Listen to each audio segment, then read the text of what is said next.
We end up going out for chow. Like I said, I'm on red alert, right? I'm looking around, I look in the next pod over, and I see the Brotherhood guy pointing at me, like directly at me.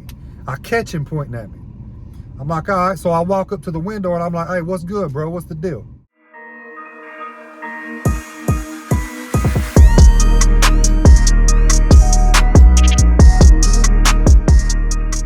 What's up, YouTube? Welcome back to my channel, Hustling 101, where I share my life with the world, the good, the bad, and everything in between.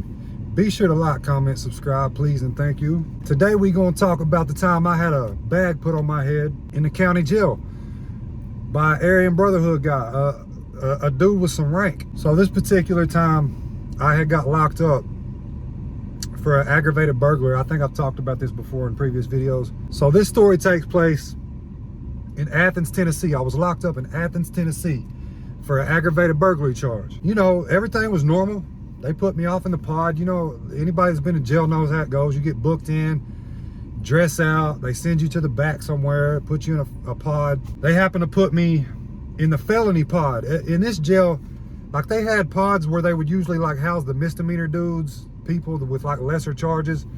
And then they had like other pods in the back where they would house felony, like people going to prison and stuff like that. They put me in the felony pods. And the way these pods were laid out, this was actually a nice ass jail, man. It was one of the better jails I've ever been in. A lot of freedom. They didn't really lock you down in your cell. Like you could come and go out your cell as you please. They would lock you down at night. That was it. They'd pop the doors in the morning. You were out all night. And the way this pod was laid out, it was kind of like in an octagon shape. So you had like 4 or 5 other pods beside this pod. So it went like 1 pod, 2 pod, 3 pods, 4 pod, and then the 5th pod.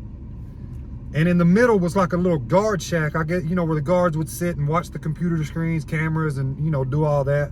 They never watched that shit. They were never in there. Somebody could die in these pods and they wouldn't know about it until they did their rounds. You know, this was a dirty jail, man. They didn't really do their job. A lot of people got fucked up in this jail. Probably still do to this day. This is the same jail. I don't know if one of y'all, or if any of y'all seen one of my previous videos I made where the police would green light people in this jail. I made a video about how I seen a dude get damn near beat to death by 7 people because the COs green lighted this guy because he came in drunk talking shit. This is the same jail. So this jail didn't play no games, guys. You could get hurt. Going back to how the pods was laid out, I came in and I had been in here for a couple days at this point. Everything was going cool, you know, whatever. I didn't really know anybody, and which is strange for me because usually when I go to jail, I know somebody, at least one person. I didn't know nobody, which made it kind of bad for me because nobody could really confirm who I was. We're going to get to that. We're going to get to the good stuff, guys. So these pods, they communicate with each other. And when you're the new inmate that comes in, everybody notices you. Oh, who came in, who was so-and-so? Because, you know, people got beef with people and stuff. Like, you kind of got to be alert of who's coming and going. Like, you know, you don't want to get caught off guard, caught slipping, and somebody get the drop on you. So people pay attention to new inmates that come in. You know, I've seen inmates come in and get smashed out 5 minutes being in the pod because somebody was in there that they didn't like. Or, you know what I mean? Like, I've seen it go down like that several times. So chow time comes around. The way they did chow time, which is when they serve everybody their food. You get it 3 times a day, 3 hots in a cot. Basically, they would take everybody in the pod and bring them out into the hallway. And as they go back into the pod, they would pass the trays to them. That's how they kept counting the trays. One by one, you would go back, you'd grab your tray, go back into the pod. So how these other pods would communicate with each other, when you went out into the hallway, the way the pods was, like, you could literally, when you was in the hallway, you could literally see there's a glass wall. You could see into the whole other pod. It wasn't like a brick wall where you couldn't see nothing. You could see these other guys in the whole other pod, like what they're doing, everything. So when you would go out for chow, a lot of times people would go chop it up with people in the other pod while we wait to grab our food. And you could communicate through the walls. Like if you wanted to send a message to the pod, like let's say that was in the middle, everybody knew who was in what pod, like who the big dog was in each pod. You could relay a message And at the edge of each of these pods, there's literally a door.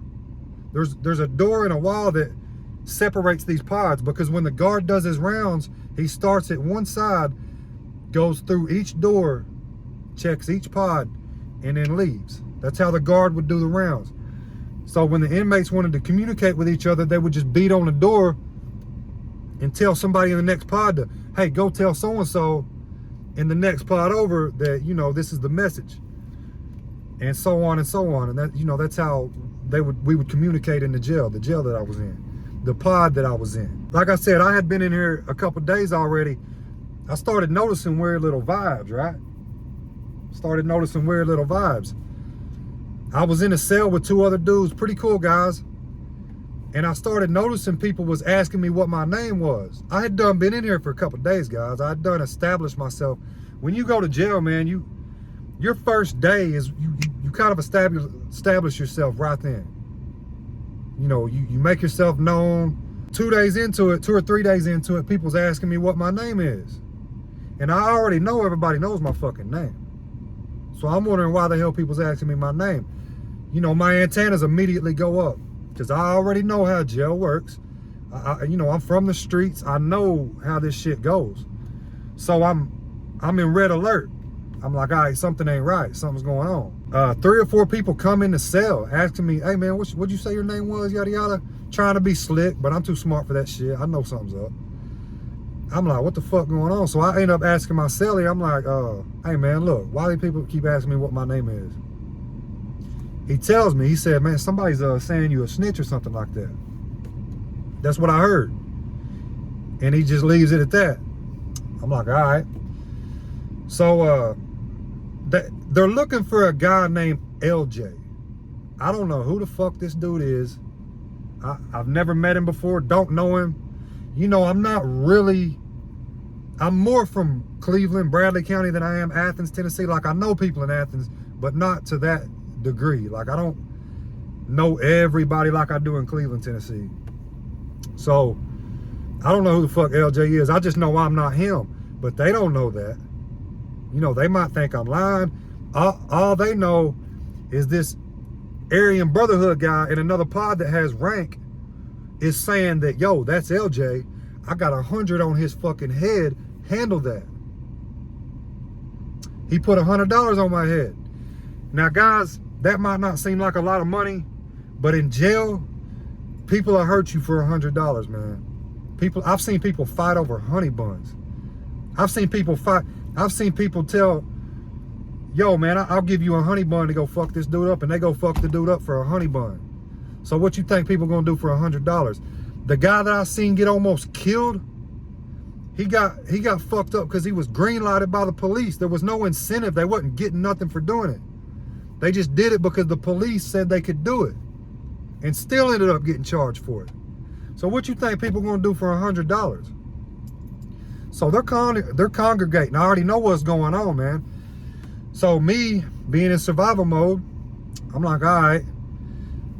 I grabbed the only thing I know to grab, because you can't really get a shank in jail unless I've never really seen nobody have a shank in the county jail, to be honest. But you can have one of these big pins. They give it to you in an energy kit. I got a hold of one of these pins, took the cap off and stuck that bitch in my pocket. I'm thinking at any moment, a couple of dudes are gonna run up in this cell and try to get me. That's my mindset. And I'm gonna get to stabbing when they do. So I actually end up going out the cell, kind of making and bro, the vibe it's hard. You can really tell. I'm like, people's asking me my name. I'm telling people like, yo, bro, I don't know who the fuck LJ is. I don't know why y'all keep asking me that. They're not telling me that I got a hit on my head though. I'm just hearing, yo, are you LJ? I keep telling motherfuckers I ain't LJ, bro. Like, you know, it is what it is. I'm not dude. I done told you my name. So we go out for chow the next day, I believe. You know, everybody's trying to figure out, man. People's ready. People's on go. They're ready to get me over this $100. Luckily, a lot of people had a level head about it, and they wanted to make sure for a fact that it was me. You know, they could have crashed out without fully knowing, man. Stuff like that happens, you know. But I was ready for that. Like I said, I was going to get to stabbing if... probably still would have got fucked up if 2 or 3 dudes would have ran up in, but I wasn't going out without a fight. So We end up going out for chow. Like I said, I'm on red alert, right? I'm looking around, I look in the next pod over, and I see the Brotherhood guy pointing at me, like directly at me. I catch him pointing at me. I'm like, all right, so I walk up to the window and I'm like, hey, what's good, bro? What's the deal? As soon as I get to the window, you know what he says? Oh shit, man, you look just like LJ. Hey man, don't he look like LJ? I'm like, man, I ain't no fucking LJ. We kind of, hash it out and get to laughing about it afterwards. I'm like, yeah, bro, I ain't no LJ. I don't even know who the fuck that is. So we end up going back in the pod. Then we're able to talk about it. Everybody's able to talk about it. They're telling me, yo, bro, we was all about to run in there and get you, man. We thought you was dude. I guess I looked like the guy, you know what I'm saying? Because the guy, the dude in the other pod, he was able to see me from a distance. Like he until I got right up on him, he thought I was LJ. He thought I was the other dude.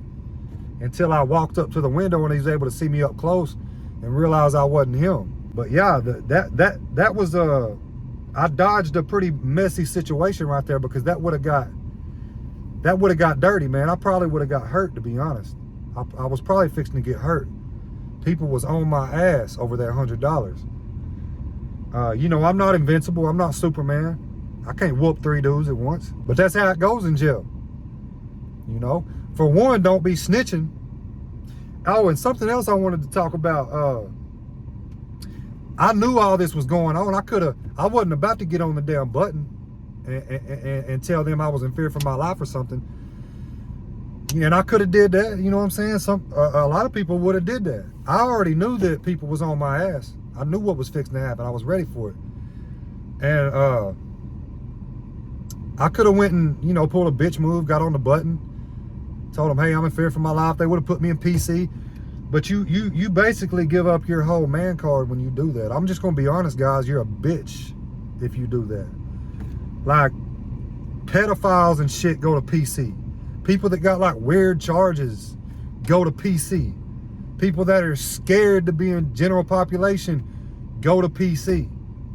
That's not me. I'll never go to PC under any circumstances. I'd rather die than go to PC, straight up. So,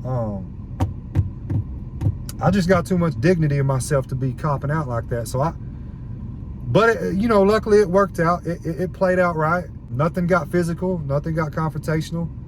Luckily, I was able to talk the dude and square it away. But yeah, that's the story about how I almost got hurt for $100 in jail, guys. People get killed for less than that in jail. In prison. People get killed for less than that.